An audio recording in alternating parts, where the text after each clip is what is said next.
Afghanistan. President Trump was surrounded by Gold Star families as he signed a proclamation honoring the service members killed and wounded by the bombing at Abbey Gate. Take a listen. There are some great souls that are looking down on you right now, and they're very proud of their parents and brothers and sisters, and but moms and dads especially. You know, Abbey Gate, one of the dumbest days in the history of our country by a previous administration, getting out of a place that we shouldn't have been. It's 4 years, it's a 4-year anniversary.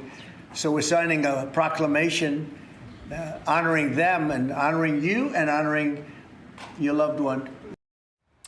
Alex Pelbath was the very last U.S. pilot out of Kabul, and the now retired Air Force colonel is running for Congress in South Carolina. He's kind enough to join us to give us his thoughts today. Alex, great to see you. Thank you. Thank you for having me. So a few years ago, you talked to our colleague Bill Hemmer about what it was like being on that last flight. Let's take a listen, and we'll get your thoughts on the other side. There was a point at which we had pre-designated. We were free and clear. We were high enough. We knew we were out of the threat envelope. Once the last aircraft hit that point, I made a radio call. That call for us was MAF safe. So we're MAF being the Mobility Air Forces.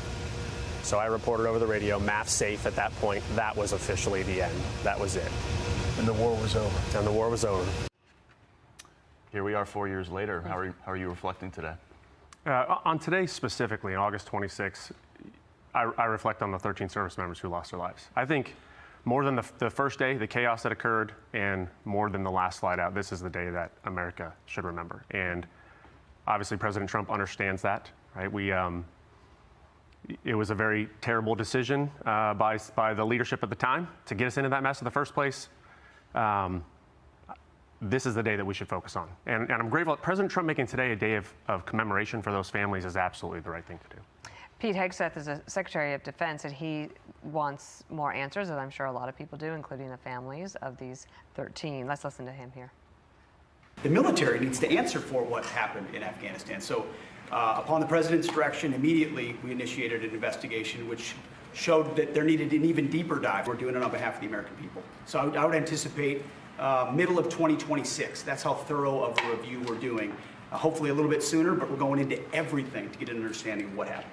Do you think it would take a long time to figure it out, or do you kind of know already? I think we kind of know. Yeah. You know, a couple basic principles when it comes to military operations. One, you know, don't put an arbitrary end date on a military operation, and two, don't tell the bad guys your plans.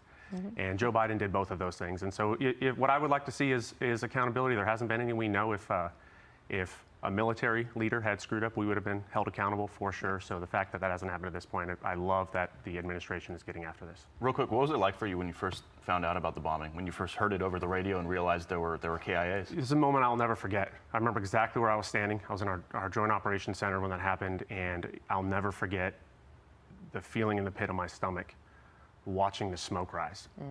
And then we just waited to hear how bad it was. Difficult for all of us.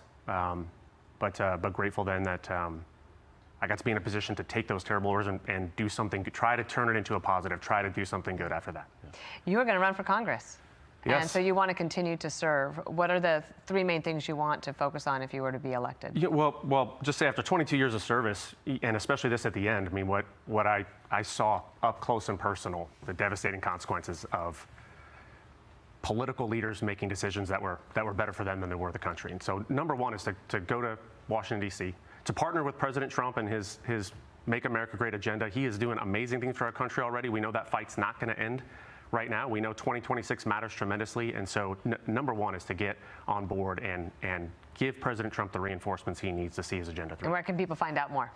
Pelbathforcongress.com. Pelbathforcongress.com. We need all the help we get. This is a fight that can be won, And we'll the win. primary is June 9th. You got it. Great to have you. Thank you all. Thank you very much. Thanks for your service.